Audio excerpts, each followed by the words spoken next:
Então, prova por contradição, prova por casos e não sei o quê. Então, é justamente técnicas de redação. Eu acho que isso vale a pena, porque você vai ter facilidade nessas outras matérias de matemática, que vocês viram que é uma boa parte do curso.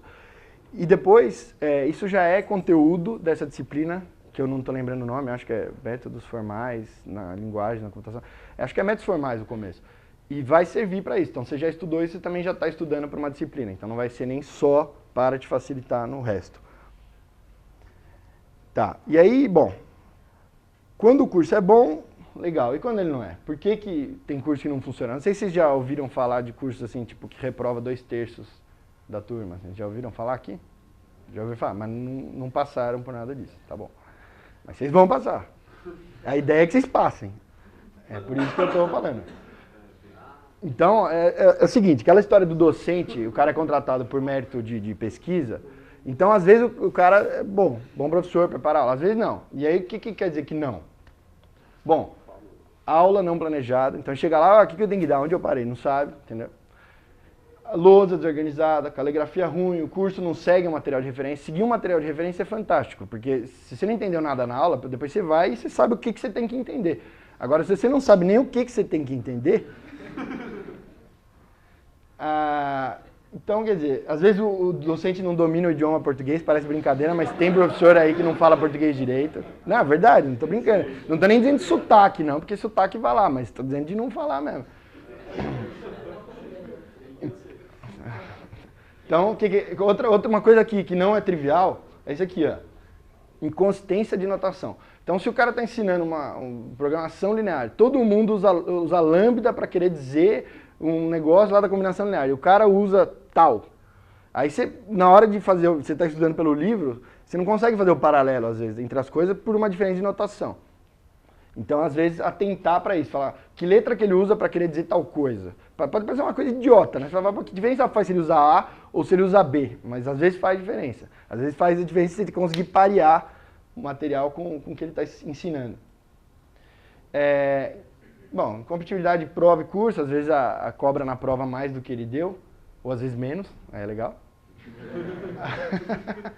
Às vezes demora na correção, isso é muito chato. Às vezes vocês estão fazendo a segunda prova e não tem nota da primeira. Isso vai acontecer muito, mas é muito chato. Infelizmente, o que vocês podem fazer é encher o saco do professor, mas nem sempre resolve.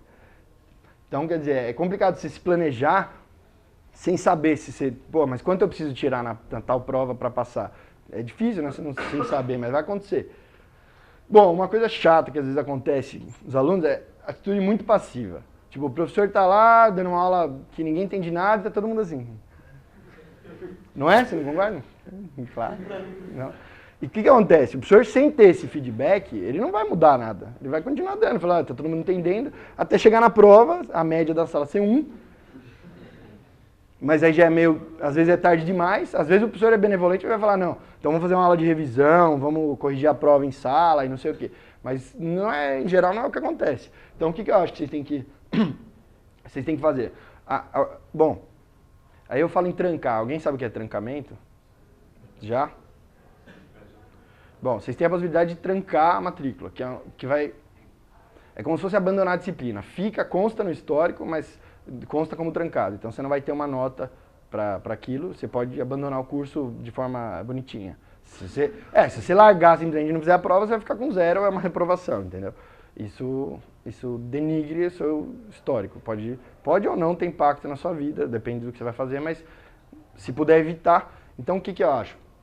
Às vezes você vai fazer uma matéria, pô, vou tentar. Não sei se o professor é bom ou não, ou alguns dizem que é bom, outros dizem que é ruim, vou tentar, é válido.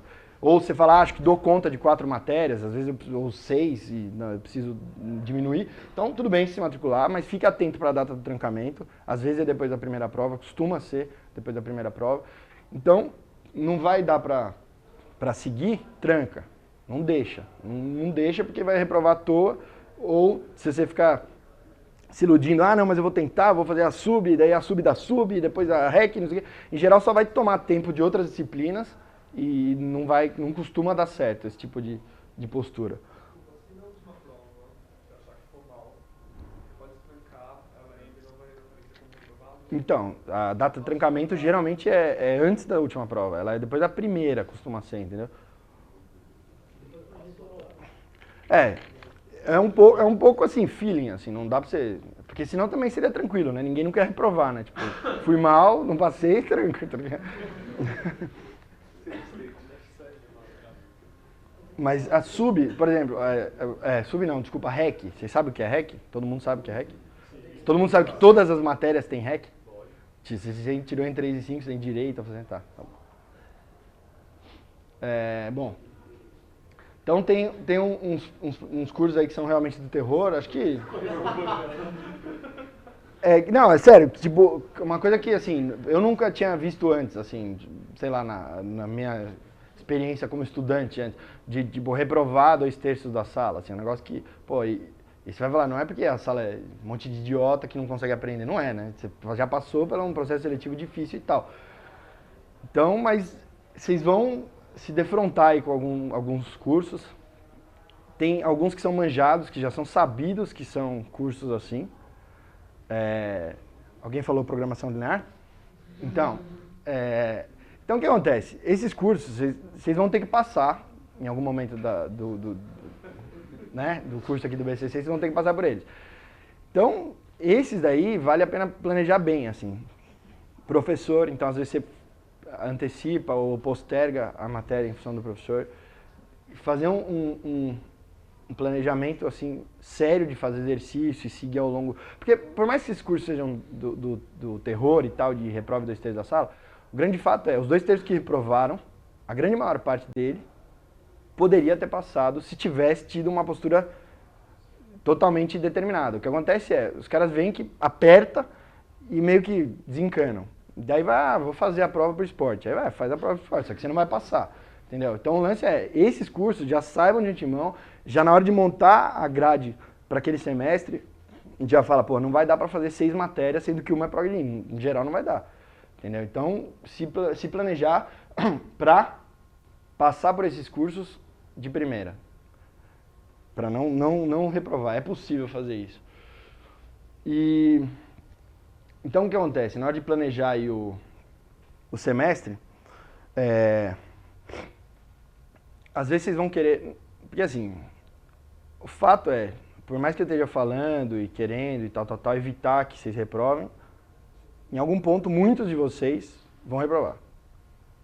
Não, estatisticamente falando, eu gostaria que não fosse o caso, mas estatisticamente falando.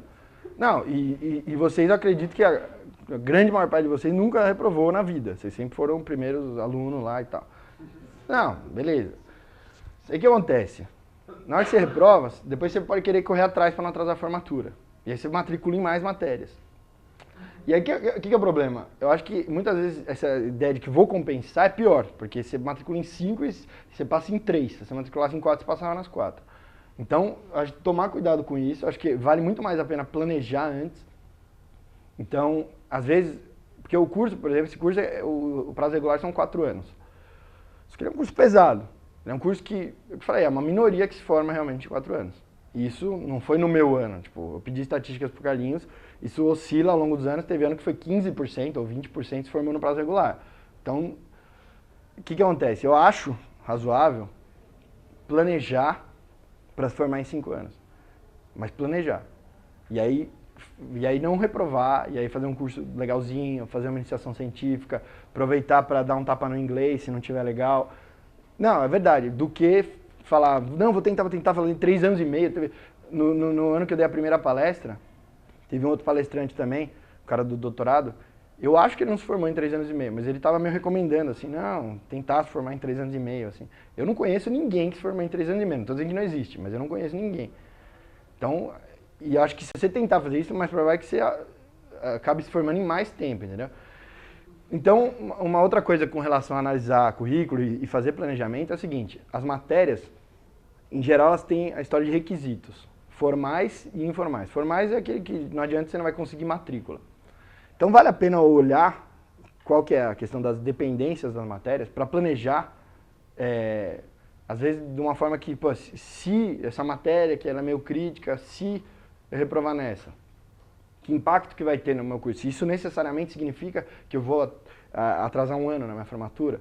E planejar esse tipo de coisa, porque muitas vezes você vai na louca e quando vê, putz, aí você a matéria que você queria pegar bate horário, aí você não vai poder pegar e aí atrasa um ano por causa de uma disciplina. Por causa de uma disciplina é triste atrasar um ano, por causa de uma disciplina, mas acontece. Então, por isso que eu acho que vale a pena planejar. Então aí o que eu tinha falado já de demonstrações, que vale a pena focar em aprender a linguagem, que vocês vão usar isso muito no curso, inclusive em matérias de computação teóricas, como grafos, autômatos.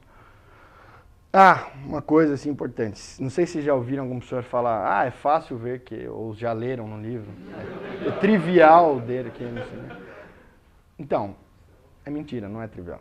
Não é trivial, é verdade. Eles falam isso porque, tipo, não vem ao caso explicar isso aqui agora, porque não tem a ver, eu tô querendo dar um outro enfoque, mas em geral não é trivial. Raras as vezes que fala que é trivial. Em geral, essas ele nem fala que é trivial, porque é tão trivial que não vale nem a pena falar, entendeu? Mas é muito, muito, muito comum o pessoal aqui, é cacoete de linguagem, assim, o pessoal fica falando, é fácil ver que é trivial, falar mesmo, isso aqui é trivial, isso aqui. Só que o trivial, quer dizer assim, depois que eu já fiz doutorado e entendi aquilo, já fiz de 20 demonstrações diferentes para o mesmo negócio, é trivial.